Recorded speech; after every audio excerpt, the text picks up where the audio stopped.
উচ্চ মাধ্যমিক ইতিহাসের বড় প্রশ্নের সাজেশন নিয়ে আজকে আমাদের এই ভিডিও। তাই তোমরা ভিডিওটি প্রথম থেকে শেষ অবধি দেখে থাকো। ভিডিওটি ভালো লেগে থাকে লাইক শেয়ার করে দিও, আর চ্যানেল নতুন হলে চ্যানেলটি সাবস্ক্রাইব করে পাশের বেল আইকনটি প্রেস করে দিতে একেবারেই ভুলো না। তো চলে আসছি আমরা প্রশ্নপত্রের দিকে। তোমাদের যে প্রথম অধ্যায় আছে, এখান থেকে তোমাদের এবছরের জন্য সবচেয়ে গুরুত্বপূর্ণ হচ্ছে জাদুঘর। এখান থেকে কীরকম প্রশ্ন হতে পারে? জাদুঘর কাকে বলে? অতীত পুনর্গঠনে জাদুঘরের ভূমিকা আলোচনা করো, এবং তার সঙ্গে দেখে রাখবে জাদুঘরের বিভিন্ন প্রকারভেদ, উদ্দেশ্য এবং কার্যাবলী আলোচনা করো। এখান থেকে এই প্রশ্নটি এবছরে আসার সম্ভাবনা কার্যত নিশ্চিত। তবু এখান থেকে তোমরা এই প্রশ্নটি দেখে রাখবে। আধুনিক ইতিহাস লিখন পদ্ধতি সম্পর্কে সংক্ষেপে আলোচনা করো। ইতিহাস রচনায় স্মৃতিকথার গুরুত্ব। এই প্রথম অধ্যায় থেকে এই প্রথম প্রশ্নটি তোমরা ভালোভাবে দেখে রাখবে। তারপরে এই প্রশ্নটি তোমরা একটু চোখ বুলিয়ে যেও।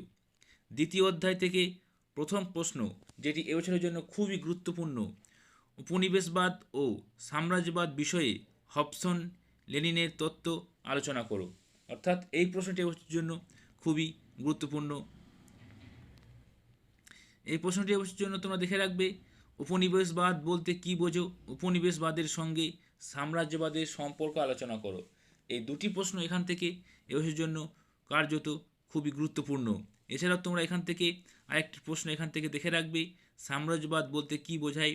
সাম্রাজ্যবাদ উদ্ভবের কারণগুলি সংক্ষেপে বর্ণনা করো। তৃতীয় অধ্যায় থেকে যে প্রশ্নগুলি তোমরা পড়ে রাখবে, ক্যান্টন বাণিজ্যের বৈশিষ্ট্যগুলি কী ছিল? এই বাণিজ্যের অবসান কেন হয়? এই অধ্যায় থেকে তোমাদের একটু বেশি প্রশ্ন করে রাখতে হবে। এরপরে তোমরা দেখে রাখবে, অবশিল্পায়ন বলতে কী বোঝো? ঔপনিবেশিক ভারতে অবশিল্পায়নের কারণ ও ফলাফল আলোচনা করো। এর জন্য খুবই গুরুত্বপূর্ণ, ভারতের রেলপথ প্রবর্তনের উদ্দেশ্য ও অর্থনীতিতে এর প্রভাবগুলি আলোচনা করো। ব্রিটিশ ইস্ট ইন্ডিয়া কোম্পানির আমলে ভারতের ভূমি রাজস্ব ব্যবস্থা সংক্ষিপ্ত বর্ণনা করো। এইগুলো তোমাদের তৃতীয় অধ্যায়ের প্রশ্ন। তৃতীয় অধ্যায় থেকে তোমরা ভারতের রেলপথ প্রবর্তনের উদ্দেশ্য এটা ভালোভাবে করে রাখবে, আর ক্যান্টন বাণিজ্য বৈশিষ্ট্য তোমরা ভালোভাবে করে রাখবে, আর ইস্ট ইন্ডিয়া কোম্পানির আমলে ভূমি রাজস্ব ব্যবস্থা। চলে আসছি আমরা চতুর্থ অধ্যায়ের দিকে। এখান থেকে তোমরা প্রথম প্রশ্ন যেটি করে রাখবে, চীনের চৌঠা মে আন্দোলনের কারণ ও ফলাফল আলোচনা করো, এবং শিক্ষা ও সমাজ সংস্কারের ক্ষেত্রে ঈশ্বরচন্দ্র বিদ্যাসাগরের অবদান আলোচনা করো। এই দুটি প্রশ্ন এখান থেকে তোমরা খুবই গুরুত্ব সহকারে করে রাখবে। এছাড়া এখান থেকে তোমরা পড়ে রাখবে, ব্রিটিশ শাসনকালে আদিবাসী ও দলিত সম্প্রদায়ের বিবরণ দাও। আর এখান থেকে একটা দেখে রাখবে, আলিগড় আন্দোলনের সংক্ষিপ্ত পরিচয় দাও। চলে আসছি পরবর্তী অধ্যায়, পঞ্চম অধ্যায়।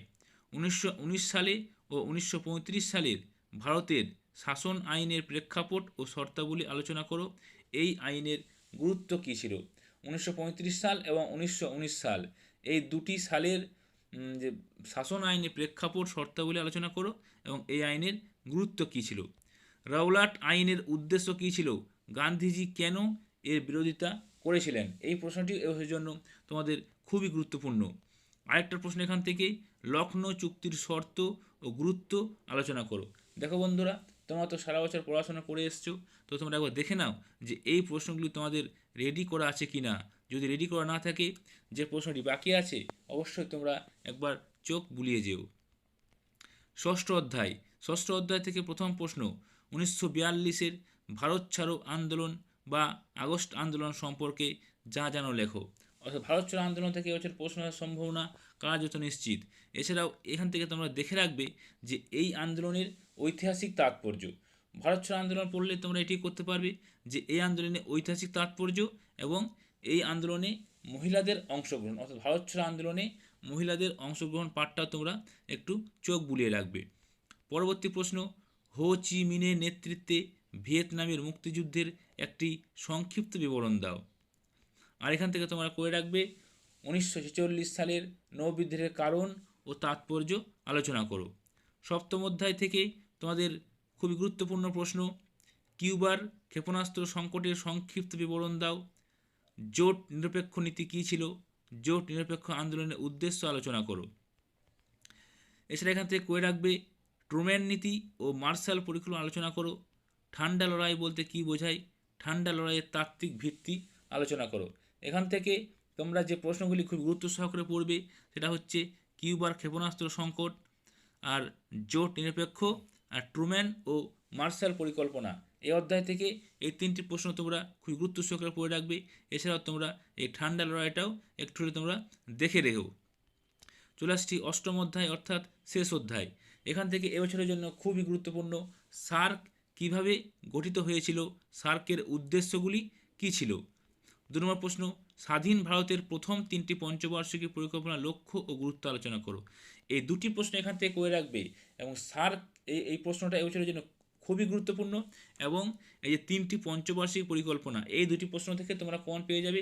এছাড়া একটু দেখে রাখবে উপনিবেশীকরণ বলতে কী বোঝো, এর সামাজিক, রাজনৈতিক ও অর্থনৈতিক তাৎপর্য আলোচনা করো।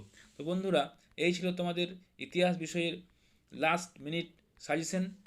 যেগুলি স্টার মার্ক দেওয়া আছে সেগুলি তোমরা খুবই গুরুত্ব সহকারে পড়বে এবং বাকি প্রশ্নগুলি একটি চোখ বুলিয়ে যেও।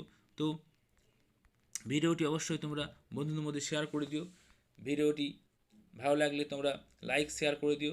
চ্যানেলে নতুন হলে চ্যানেলটি অবশ্যই সাবস্ক্রাইব করে রাখো। ভিডিওটি প্রথম থেকে শেষ অবধি দেখার জন্য তোমাদের সকলকে অসংখ্য ধন্যবাদ।